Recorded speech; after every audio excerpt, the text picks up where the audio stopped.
Hello everybody and welcome back to Do Not Take This Cat Home. After last game's experiences, I think that this is not a normal cat. I'm not gonna lie. If you weren't here for the last game, what basically happened is the kitty I took home turned out to be a blood-sucking monster kitty that I didn't really get any closure on in the end.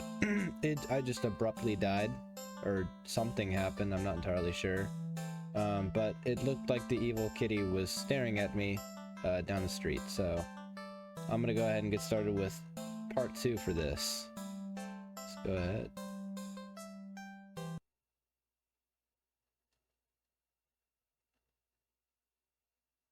You're walking. Right, of course. It's the first time in a while that you felt like going out. And you're actually glad that you did. The weather is absolutely... Sorry, just checking something. The weather is absolutely perfect today. That's a good sign, right? Maybe your luck is finally starting to turn around. You tentatively allow yourself to feel excited for the possibilities of where you could go or what you could do. Maybe even who you could meet. You're so deep in thought that you almost miss it. A meow. Would you look at that? Huh? What was that? Curiosity guiding your steps, you follow the sound to the entrance of a lonely alleyway. The sunlight only just manages to reach down in between the tall buildings on either side. You timidly enter the alley and walk forward, the loose gravel and scattered debris on the ground softening your steps. Meow, meow. Finally, the sound source comes into view in the warm, almost ethereal light of the alley. At the end of the alley, in a big cardboard box, is a cat. Who would have known? Huh? You guess that should have been obvious. Yeah, no, you were getting meowed at, buddy. Some more meows. It's an interesting looking cat. Its pretty yellow eyes shine like gold among the dark sea of its black fur. It puts its paws up on the edge of the box and looks up at you. Meow. So, you look so familiar. Oh, I thought it was gonna say cute. Yeah, you do look familiar. I mean, it's just a black cat. Then again, it is a cat. Not many different ways for a standard black cat to look, after all. That's exactly what I was saying. This one sure is a cutie, though. Just look. It's not glaring at you or hissing at you for getting this close like other stray cats have in the past. It's just sitting there patiently, waiting for you to do something. Oh, man. Listen, kitty, you're giving me a hard choice here. I do remember last time. You know what? It's bad luck. Sadly, as cute as the cat is, you'd never take this thing home with you. Why'd it clip out like that? That was a little weird, don't you think? I don't know, I think that was a little weird. You just can't take it home with you. You're a responsible adult. You are. With rent and bills to pay for, not to mention you need to buy food to survive too. There's no way you could care for a cat long term, right? You can barely afford this little thing outing on your day off. What to do?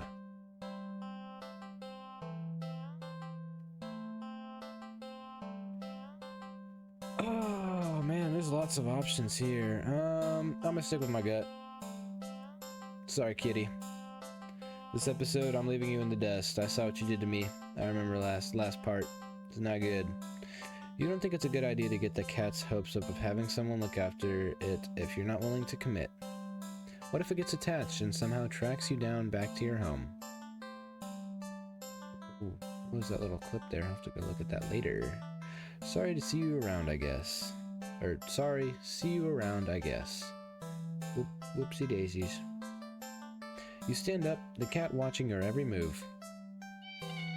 You make it halfway up the alley when the cat meows almost pitifully at you.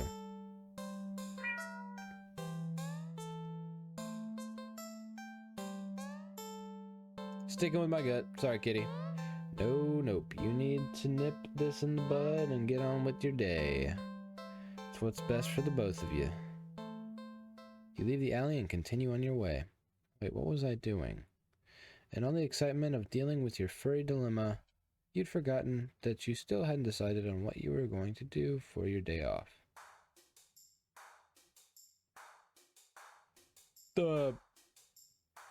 Yeah, I'm more of a dog person. You decide to take a stroll in the park or something. Oh, that kitty's gonna make his way over here, I'll bet you. The only one within walking distance is the nearby dog park. You think it'll make you feel better. First, you get to see a cute cat today. Now you get to see a cute dog. Hey, perfect combo right there. Several of them, in fact. The park is bustling with owners and their canine companions. Playing frisbee, fetch, running, jumping, even napping. Such cuties, whatever. That's a little peculiar. Peculiar.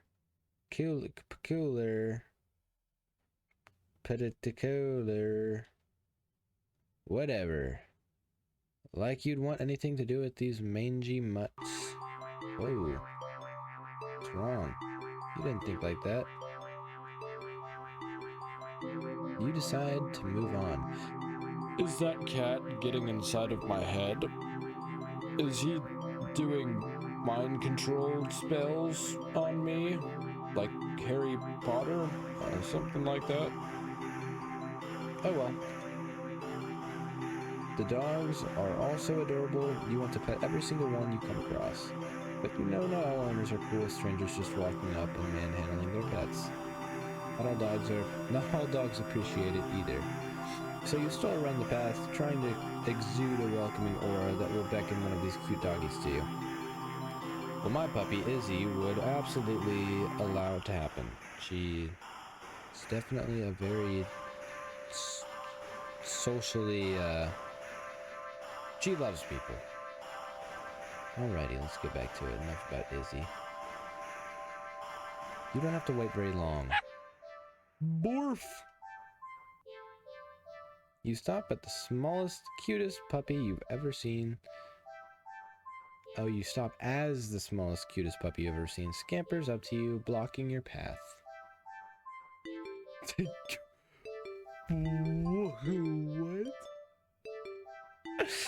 Alrighty, let's do a little run through of these options that we have here. We have leave the park. We have kick the puppy. We have kill the puppy. We have eat the puppy, and my personal favorite, pick up the puppy. Should I be evil? Well, obviously today I'm in a mood. I think the kitty wants me to kill the puppy. This is not...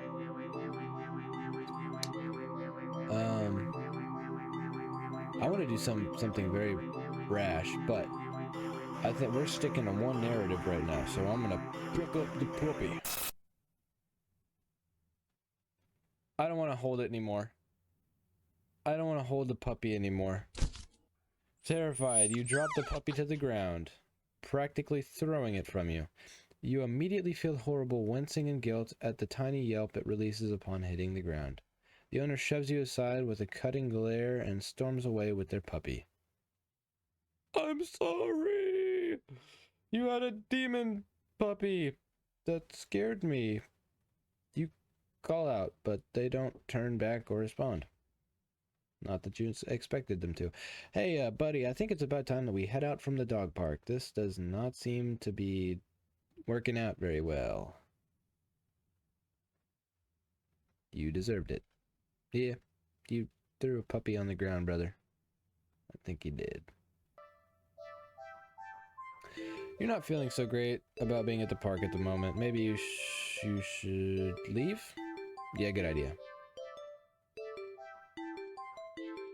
Oh, I forgot there was a save at the bottom. I'm such a dummy. I should have saved before that last one. Yeah, I think I should leave. Huh.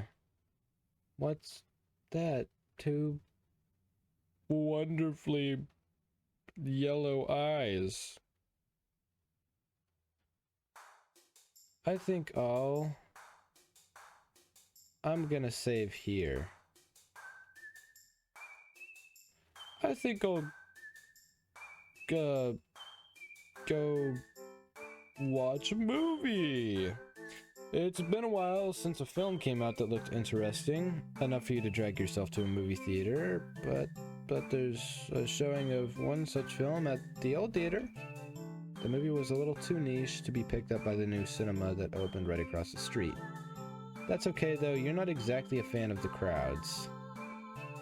And nothing ruins the experience of watching a new movie for you more than a noisy audience.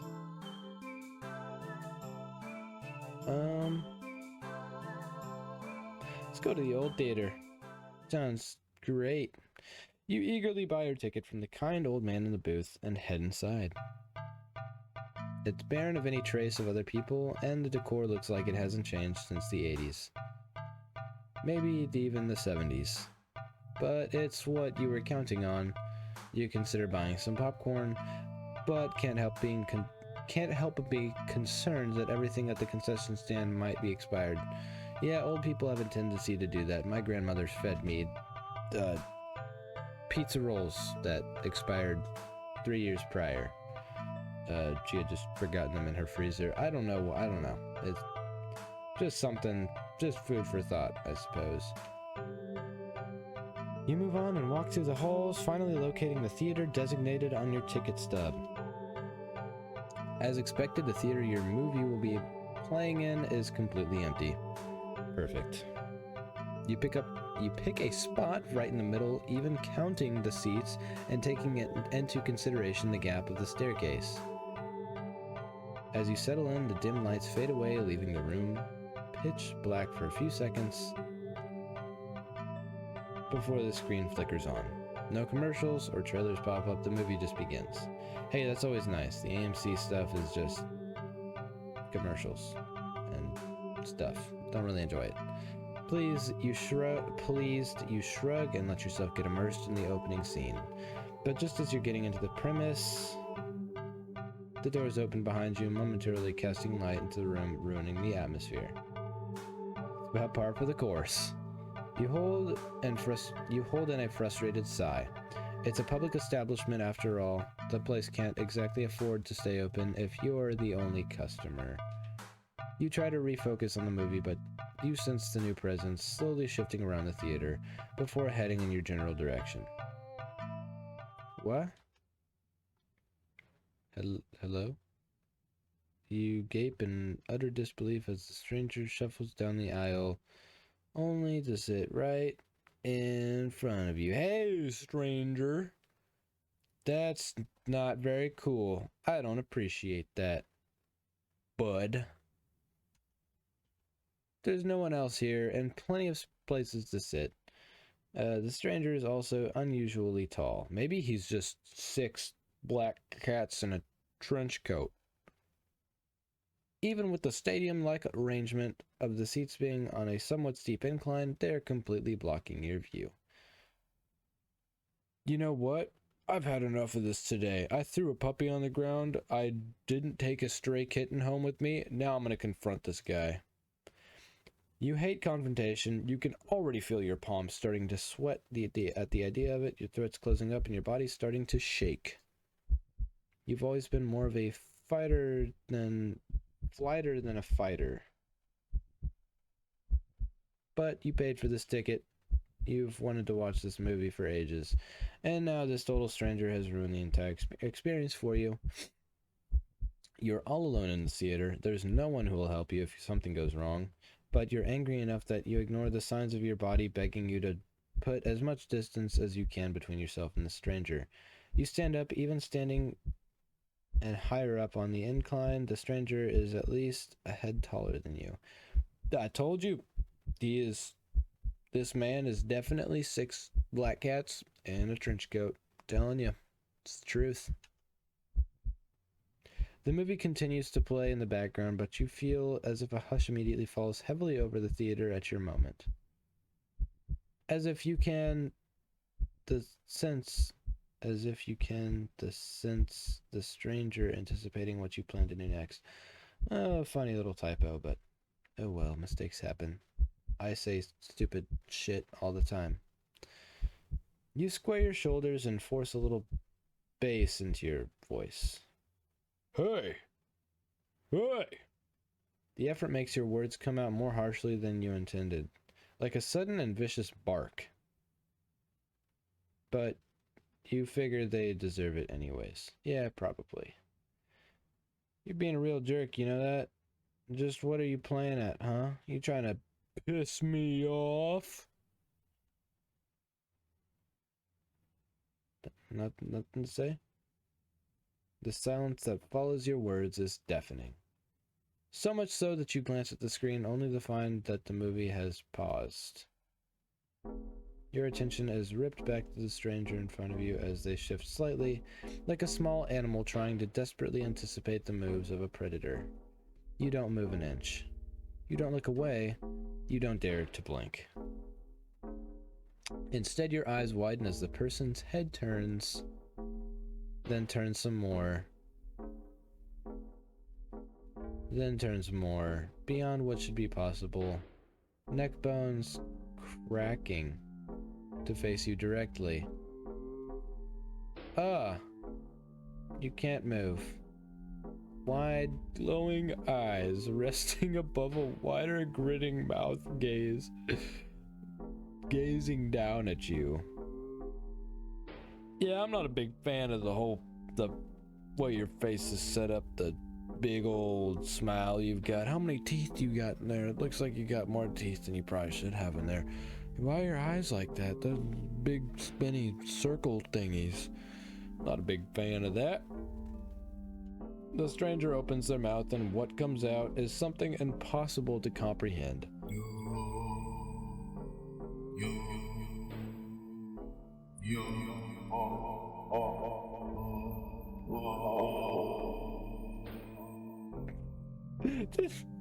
Did this guy just cast a spell on me? Did this guy just cast a... Hey, I think this guy just placed a hex on me. I have now been cursed for the rest of my existence. The voice is endlessly deep and creaks like a weighty door, foreboding and oddly melodic, alluring, but it also snaps you out of your terrified trance, and before you know it, you're already at the door. I sense that I might have made a, speech mistake when I was saying that just a second ago. Forgive me, maybe. You run to the halls of the empty theater, heading for the exit. You feel something watching you from behind, but you're too afraid to look. Yeah, I don't know. That guy looked a little bit different. Maybe he was just like a bunch of cats in a trench coat with a mask on. I think it's very possible. The exit now in sight, you sprint forward and burst through the doors. You look around frantically. Oh, sorry. And spot the crowded cinema across the street. People, that's what you need. Safety in numbers and all that. Without thinking, you rush into the street when a sinking sensation crawls down your spine, compelling you to look behind you.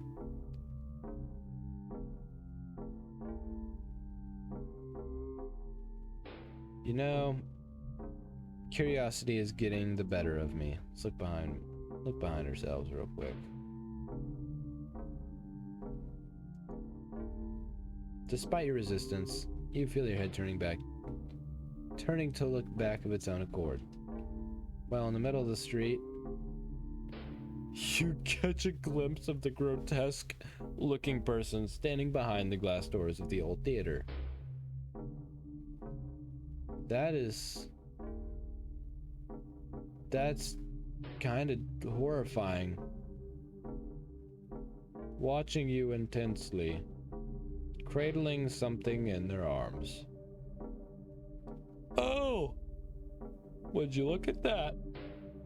It's a cat. Something familiar. But beep. Yeah, what was that? Beep. Oh. A glimpse is all you get as a truck speeds forward and crashes into your body. Oh boy. You're killed on impact. Your body splattered across the road and crushed further under the heavy tires. Ending 16. Poor screening arrangements. Maybe I shouldn't have turned back.